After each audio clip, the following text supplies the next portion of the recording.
सावन और भादों का मौसम है। बरसात के मौसम में जो बेशुमार जब वक्ती तौर पे तो बारिश होती है, उसके बाद जो मामलात होते हैं वो तो हमारे सामने हैं कि हमारा ड्रेनेज सिस्टम, हमारा निकासी है, आब का निज़ाम, वो तो आपके सामने है। लेकिन इसके अलावा बरसात के मौसम में अपने साथ ये बरसात का मौसम बेशुमार मसाइल भी लेकर आता है।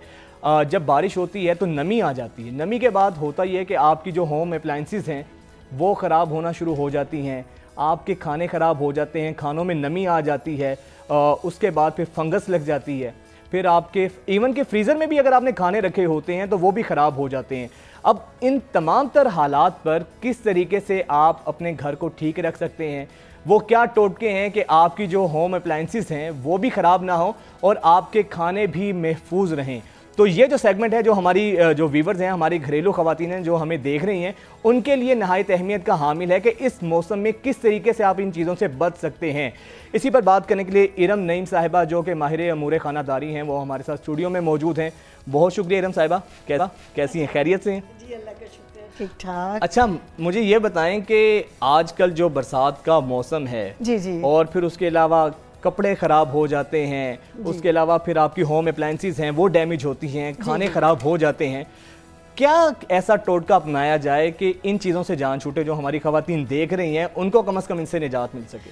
होता ये है कि देखो बरसात है, जान तो नहीं छूट सकती, ख्याल किया जा सकता है। तो ख्याल करने के लिए सबसे पहले मैं आपको बताऊं कि बरसात आने से पहले हमें एहतियात करना होगी। हर दुनिया के हर जगह पे मौसम की तब्दीली के लिए ख्याल किया जाता है। जैसे सर्दी आती है तो हम गर्म कपड़े निकाल लेते हैं, गर्मी आती है तो हम गर्मियों के कपड़े निकाल रहे होते हैं।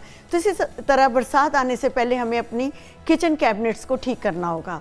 देखिए बरसात में हर चीज़ फूट रही होती है, ग्रो करती है, फफूंदी तेज़ी से लगती है और इसके अलावा हशरात तेज़ी से बढ़ते हैं, पैदाइश ज़्यादा है। कोई भी चीज़ पौधा लगा दें, कोई टहनी लगा दें, ग्रीन हो जाती है। तो इसके लिए हमें बड़ी बड़ी पहले से तैयारी कर लेनी चाहिए कि किचन में जितनी भी आपकी नमक मसाला जात रखने के कंटेनर्स हैं वो एयर टाइट होने चाहिए। सबसे पहले एयर टाइट। अगर देखें कभी आपने कोई चीज़ जैसे नीमको है, आजकल हम थोड़ी देर खुली छोड़ते हैं ना तो वो सौगी हो जाती है, वो गीली गीली सी हो जाती है, तो उसको एयर टाइट करें। अगर वो नीमको अब आपने एक पैकेट खोला, लापरवाही से गीली इस तरह हो गई, मेहमान आ गए तो रखी नहीं जा सकती, लगता है बहुत पुरानी हो, नहीं रखी जा सकती, नहीं रखी, तो उसको आप हल्का सा गर्म कर लें, दोबारा से पैन में डालें, उसे फिर से एक रीहीट कर दे, उसमें से नमी निकल दोबारा से गर्म कर जी, तो वो नमी निकल जाएगी उसकी, ठीक है। उसको फिर से कंटेनर में ही आप एयर टाइट में ही रखें, कोशिश करें।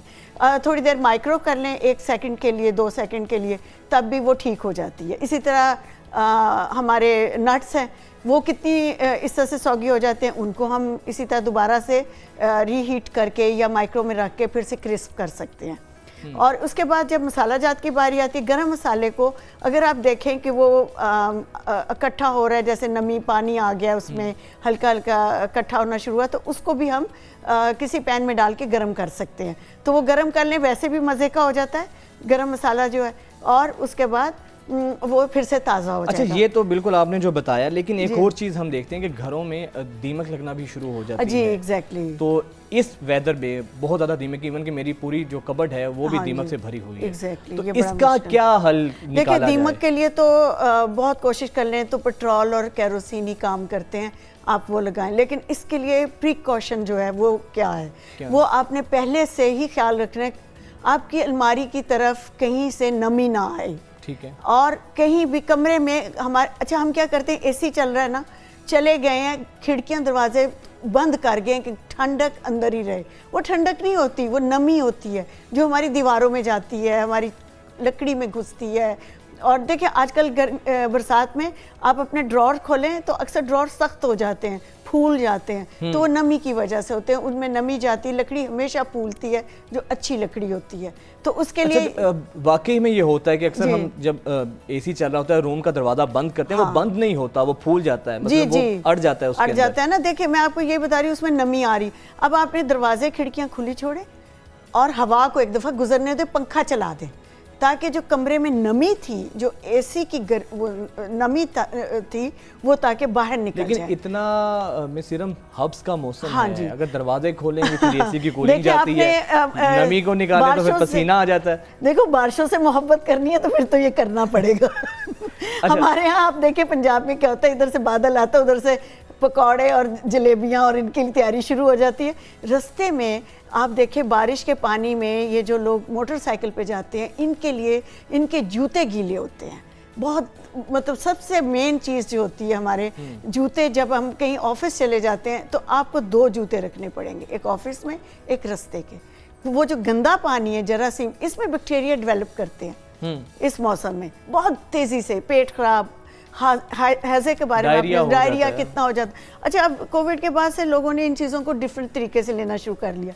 मतलब हैजे को हैजा नहीं समझा जाता, वो समझते हैं जी पेट खराब हो गया है। ज़ुकाम खांसी, इस मौसम में ज़ुकाम खांसी भी होता है, तो थोड़ा सा प्रिकॉशन करना पड़ता है इस मौसम में। जितनी इससे हमें मोहब्बत होती है, ये इतना ही हमसे लगाव रखता है, इतना ही हमें आके चिपकता है। अच्छा, एक हल मेरे माइंड में ये आ रहा है, ये सही है या नहीं। वैसे तो हमारे घरों में रूटीन होती है, माहाना राशन आता है। जी जी।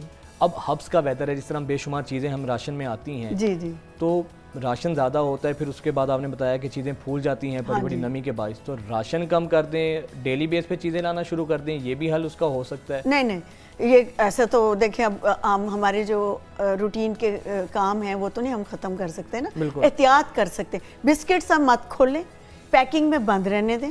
जो चीज़ पैकिंग में बंद आती है, देखिए शॉप्स में भी तो साल से पड़ा होता है ना सामान, उनका पैकिंग में सील लॉक होता है, एयर टाइट बंद रखें, आपका सामान कभी नहीं ख़राब होगा। आप छोटी पैकिंग शुरू कर दें, मतलब जैसे 2 किलो का आप लेकर आ रहे हैं तो उसकी बजाय आप छोटा पैक लें, ताकि यूज़ करके बस उतना ही इस्तेमाल करें, या फिर उसको एयर टाइट कंटेनर में डाल दें। तो इसी तरह जैसे कॉकरोचेज़ और ये चीज़ें भी आ जाती हैं, तो मैं आपको कॉकरोचेज़ का एक बता देती हूँ रेमेडी, कि आप अपने घर में जो ये हशरात, कीड़े मकोड़े बहुत ज़्यादा आ जाते हैं। जी जी बिल्कुल, मैं इनके बारे में आपको रेमेडी बता देती हूँ। के लिए तो इससे बड़ा मसला ही नहीं है। एग्जैक्टली, वो तो बेचारी डर जाती हैं अगर अकेली हो। बस मत पूछें, जो सीन होता है। छिपकली आ जाए तो क्या, छिपकली आ जाए तो उसके लिए अंडे का छिलका आए दिन आप वो चेंज करते रहें। जहां आपको पता चलता है छिपकली घूम के जाती है, वहां रख दे, वो दोबारा नहीं आएगी। अंडे का छिलका, अंडा आप रोज यूज करते हैं, उसको आप छिलके को जाया मत करें। उसका छिलका तो बहुत काम होता है। अंडे के छिलके का छिपकलियों से क्या ताल्लुक है? समझ नहीं आई है, लेकिन उससे उसके पास आती नहीं है, बस ये बात जरूर है। ये जो खवातीन देख रही हैं उनके लिए बड़ा जबरदस्त टोटका है। क्योंकि हमारी खवातीन शायद जिन्नों भूतों से इतना नहीं डरती जितना छिपकली से डर जाती हैं। तो अंडे का छिलका जो है वो वहां पे रख दें आप। ये तो शर्तिया इलाज है, वो नहीं आएंगी। इसी तरह कॉकरोच का मैं आसान इलाज बताती हूँ। पूरे किचन में अंडे के छिलके जहाँ जहाँ आने का जी बिल्कुल, जैसे फ्रिज के पीछे आ जाते हैं, छिपकली आ जाती है, या जहाँ आपका कंटेनर, रोटी कंटेनर होता है, वहाँ ज़रूर आती है। रात को हमें नहीं पता होता, लेकिन ज़रूर चक्कर लगाती है लाजमी। तो वहाँ रख दें आप, कैबिनेट्स के ऊपर रख दें ताकि ऊपर ना आए। मतलब आप मुख्तलिफ जगहों पे रख सकते हैं अंडे का छिलका, तो ये नुकसान भी नहीं देता है, बच्चों के लिए भी और किसी चीज़ के लिए नुकसान भी नहीं देता। इसी तरह आप कॉकरोचेस के लिए कर सकते हैं। आपको पता है बोरिक एसिड जिसे हम कैरम बोर्ड पे डालते हैं, वो कितना कारआमद है। 1 कप बोरिक पाउडर ले लें, 1 अंडा, और थोड़ा सा उसमें उसमें थोड़ा सा नीडो दूध डाल दें। अच्छा, अब आप उसकी पेस्ट बना के, तो ये एनवेलप होते हैं या आपके रैपिंग शीट्स होती हैं घर में पड़ी हुई, उनके ऊपर चिपका के तो अपने ड्रॉर्स के अंदर रखते हैं। ये नुकसान भी नहीं देता, ये नुकसान भी नहीं देता। और देखें, और आपके कॉकरोच ऐसे गायब होंगे, लगेगा कभी थे ही नहीं, ऐसे ही गायब होंगे। बिल्कुल, और ये बड़ा जबरदस्त टोटका आपने खवातीन के हवाले से